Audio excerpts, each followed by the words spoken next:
Very good morning, my dear students. Myself Tosif sir. जैसा कि आप सभी लोग जानते हैं कि हमने पिछले लेक्चर में rise of British rule in India unit 1 complete किया था। From now in today's lecture we will start unit 19 India human life. Bharat में मानव जीवन कैसा है इसके बारे में हम इस चैप्टर में जानकारी लेंगे। पूरे भारत की एक टूर करेंगे हम इस चैप्टर के अंदर। नॉर्थ, ईस्ट, वेस्ट और साउथ, अलग अलग राज्य, उसकी भाषाएं, वहाँ पे होने वाले मेले, वहाँ की संस्कृति, वहाँ के लोग कपड़े कैसे पहनते हैं, रहते कैसे घरों में है, बोली कौन सी बोलते हैं, खाना क्या खाते हैं, उसके राइचुअल्स, रीति रिवाज, ये सारी चीज़ें क्या है, एथनिक वेयर क्या क्या है, महत्वपूर्ण दिन कौन कौन से है। तो हमें मालूम है कि हमारी जो संस्कृति है, हमारी भारतीय प्रजा जो है वो उत्सव प्रिय प्रजा है, यानी कि उसको फेस्टिवल्स बहुत ही अच्छे लगते हैं, हमें भी लगते हैं। ये डिफ़िकल्ट सिचुएशन के अंदर एक भी त्यौहार नहीं मना पा रहे हैं, गणेश चतुर्थी हो, अभी जन्माष्टमी आ रही है, या ईद हो, या कोई भी त्यौहार हो, गुरु पूर्णिमा हो, तो हम काफ़ी मिस कर रहे हैं हमारे त्योहारों को, कि जो हम ट्रेडिशन से मना पाते थे वो भी नहीं मना पा रहे हैं। Hope for the best. लेकिन इस चैप्टर के अंदर हम इन सारी चीज़ों के बारे में जानकारी लेंगे कि जो भारत के अलग अलग प्रांत, अलग अलग राज्यों के अंदर होती है। ठीक है, so let us start the chapter. Starting from this first point, we are proud that we are born in India. Definitely, बेशक हमें गर्व होना चाहिए कि हम भारत के अंदर पैदा हुए और भारतीय माता के संतान हैं।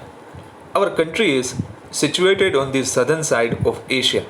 It has been gifted by 3 seasons: cold, warm and rainy, with traditional subdivision of these seasons. हमें जो ऋतुओं का चक्र मिला है वो 3 ऋतुओं का है: ठंडी, गर्मी और मॉनसून यानी कि बारिश। Earlier, you studied that India is a diversified country with reference to relief features and climate. हमारे भारत का जो पर्यावरण है और यहाँ के जो क्लाइमेटिक सिचुएशंस है वो बहुत ही वाइड स्प्रेड है, यानी कि विविधताएं आपको देखने में मिलती है। एक जगह पे बर्फबारी हो रही होती है तो दूसरे कोने पे बारिश हो रही होती है, एक जगह पे गर्मी होती है दूसरी जगह पे सर्दी पड़ रही होती है, मौसम होता है सर्द।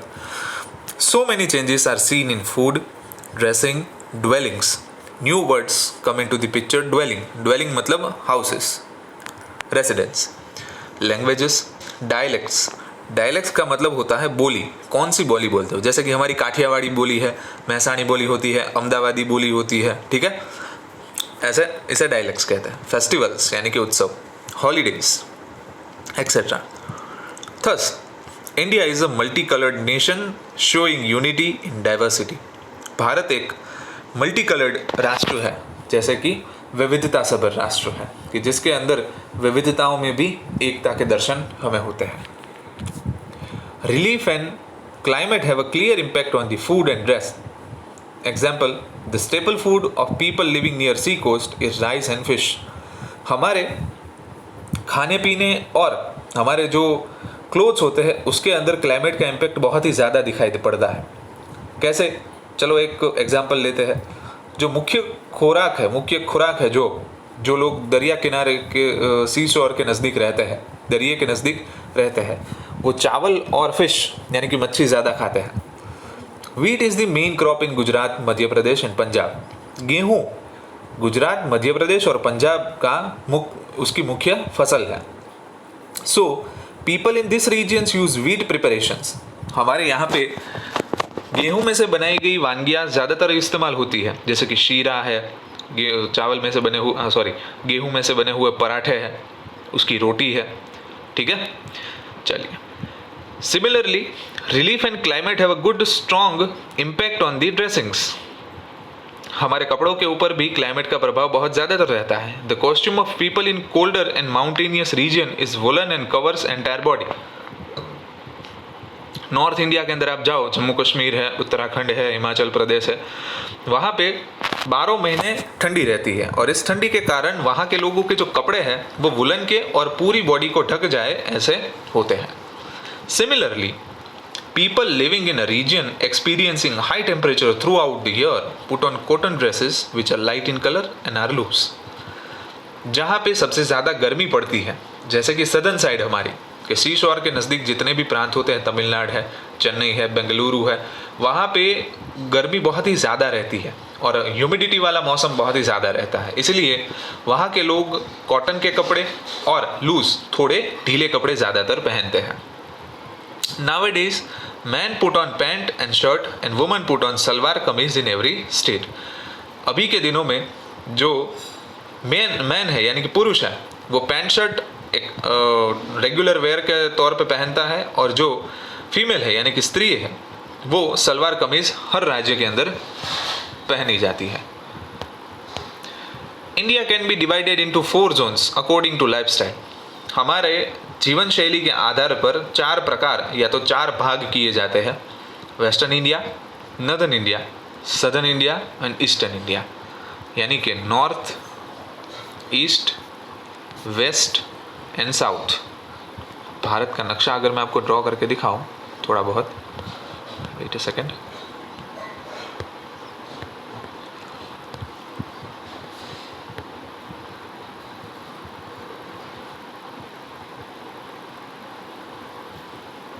ऐसा कुछ है ना? हाँ बोलो। चलिए, नॉर्दर्न साइड ये वाली हो गई, ईस्टर्न साइड ये वाली हो गई, ये हो गई वेस्टर्न वाली साइड और ये वाली हो गई सदर्न साइड। समझ में आ गया? आप इसमें से एक कॉमन लॉजिक निकाल सकते हो, सर न्यूज़ शब्द यहाँ से आया, यस डेफिनेटली यहाँ से आया, NEWS, ठीक है।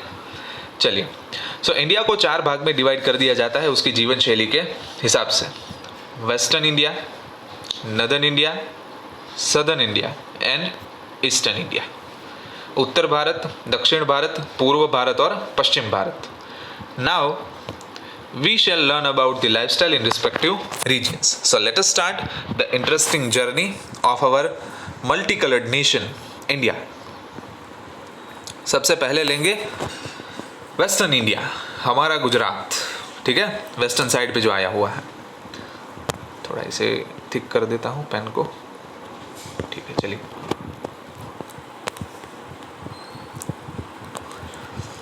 Major states of western India. अभी देखिए, एक चीज़ सभी में कॉमन होगी, हर लाइफस्टाइल के बारे में जब डिस्कस करेंगे, चाहे वो वेस्टर्न हो या ईस्टर्न हो, सदर्न हो या नॉर्दर्न हो, उसके अंदर सबसे पहले हमें वो लोग राज्य कहेंगे कि कौन कौन से राज्य वेस्टर्न इंडिया में आए हुए हैं। तो सबसे पहले जानकारी हम ये लेंगे कि कितने राज्य पश्चिम भारत के अंदर आते हैं। Major state of western India are Rajasthan, Gujarat, Maharashtra, Madhya Pradesh, Goa. It also includes union territories of Diu, Daman, Dadra and Nagar Haveli. तो वेस्टर्न इंडिया के अंदर 1, 2, 3, 4, 5 राज्य और 2 यूनियन टेरिटरीज आई हुई है। 5 राज्य कौन कौन से? महाराष्ट्र, मध्य प्रदेश, गुजरात, राजस्थान, गोवा, और यूनियन टेरिटरीज यानी कि दीव, दमन एंड दादरा एंड नगर हवेली। चलिए आगे बढ़ते हैं। अभी फूड, यहाँ के लोगों का मुख्य खुराक क्या है, खाना क्या खाते हैं यहाँ के लोग? Staple food in Rajasthan is millet and dal baati. मुख्य खुराक राजस्थान के लोगों का है बाजरा और दाल बाटी। खास करके हम जब भी राजस्थानी स्टाइल का खाना कहीं होटल में खाने के लिए जाते हैं तो वहाँ पे दाल बाटी बहुत फेमस होती है। एक बाटी होती है, मतलब कचौड़ी जैसा, उसके अंदर घी डाल के फिर उसके अंदर दाल डाल के खाने का होता है। मिलेट यानी कि बाजरा। तो ये टिक मार्क करिएगा, staple food in Rajasthan is millet and dal baati. Okay. Marwari kachori of Rajasthan is a famous item in breakfast. Sir मुंह में पानी आ गया, आएगा अभी रुको, आगे आगे और भी है। मारवाड़ी कचौरी राजस्थान की बहुत ही फेमस आइटम है कि जो ब्रेकफास्ट के अंदर खाई जाती है। हमारे गुजरात के अंदर भी कई कई जगहों पे जाओ तो सुबह सुबह कचौरियाँ मिलती है खाने के लिए। रोटली, भाखरी, आहा गुजरात आई वो भाई। वेजिटेबल्स, दाल एंड राइस, मतलब શાકભાજી, રોટલી, bhakhri, dal bhaat, khichdi, kadhi are main items in the food of Gujarati people. આમાં હું ઉમેરીશ જે મુખ્ય ભૂલી ગયા, ગાંઠિયા, હાંડવો, ખમણ, ખાંડવી, ભજીયા, પછી યાદ આવે છે કાંઈ? ફાફડા ગાંઠિયા ને વણેલા બે આવી ગયા આની અંદર. ચલિए આવ્યા. देखो khaman and gathiya are more preferred as savoury item. ठीक है, सबसे ज़्यादा यहाँ पे खाया जाता है खमन और गांठिया. महाराष्ट्रियंस प्रिफर सेव उसड़. महाराष्ट्र के अंदर ज़्यादातर सेव उसड़ खाया जाता है कि जिसमें दाल जैसा होता है और उसमें सेवैया डाल के फिर हमें दिया जाता है.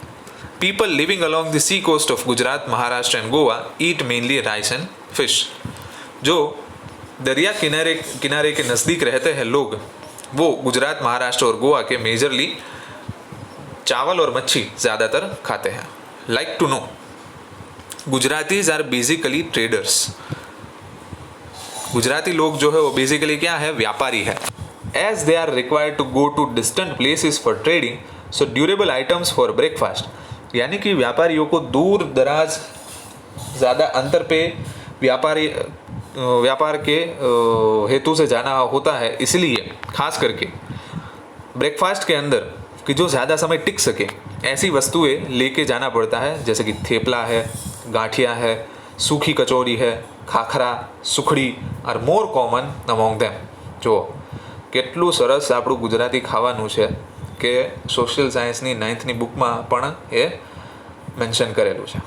ठीक है, चलिए तो आज यहाँ तक रखते हैं. होप आपको बहुत मज़ा आया होगा इस लेक्चर के अंदर, इसलिए मैंने ये चैप्टर स्टार्ट किया है कि थोड़ा बहुत आपका मनोरंजन भी हो और आपको पढ़ने में मज़ा भी आए. ठीक है, India human life. Next lecture में हम ड्रेसिंग देखेंगे वेस्टर्न इंडिया का. तब तक स्टे होम, स्टे सेफ.